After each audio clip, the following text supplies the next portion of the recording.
Hey there, scholars. Welcome back. This is grammar workout number 3.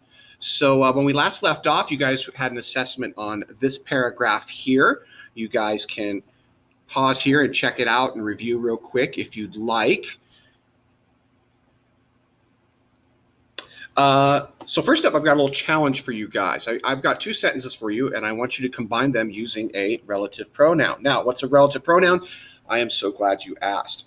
These are your relative pronouns: who, whom, whose, which, and that. And very often we'll use relative pronouns to create an appositive or the fact in the middle of a sentence. Who, whom, and whose we tend to use for people, and then which and that we tend to use for things. So here's sentence number 1. Green iguanas are native to Mexico and South America, but they are kept as pets throughout the world. Sentence number 2. Green iguanas are also called common iguanas. So, which one of these can you use to combine these 2 sentences? I'll give you a hint. You want to create an appositive in this sentence. Go ahead and pause the video here and let's see how you can do. Take your time. This one's challenging.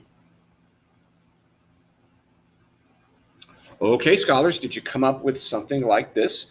Green iguanas, which are also called common iguanas, there's my appositive, are native to Mexico and South America, but they are kept as pets throughout the world. Which would be the best one to use because green iguanas are not people? Here we go. Here is your first sentence that I'd like you guys to work on. We have a comma error as it pertains to an appositive. Remember, we also call that the fat. When we have titles of things, we want to either put them in italics. If we're typing, we'll use italics, the italics option. Or if we're handwriting, we're going to underline it. We'll have another comma error and an error as it pertains to plurals, and then a usage error. Here is your sentence. Instead of reading and writing, the Incas used the quipi, a cord with knotted strings of various lengths and colors to record every aspect of their daily lives. Go ahead and pause the video here, and let's see how you can do. Okay, welcome back, scholars. Here's what we've got. Instead of reading and writing, comma, the Incas used the quipi, comma. We also want to underline or put in italics quipi because that's the title of this cord. A cord with knotted strings of various lengths and colors, comma. I want that comma there because that closes up my appositive. And then here is my usage error. Instead of there, which is for location, I want the there that refers to ownership. And then here, lives is our plural error. That should be lives. All right, let's try this last one here.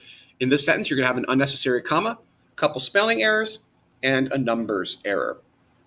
Oxygen was discovered in 1772 by the Swedish chemist Carl Scheele, but he withheld the information until 2 years later when Joseph Priestley made the same discovery. Pause the video now.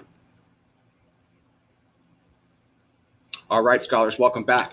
First up, we have our spelling error for discovered, and that's also the same spelling error for down here, discovery. Another spelling error that we have is Swedish. Swedish does not have 2 E's. This one was kind of tricky. It only has 1 E.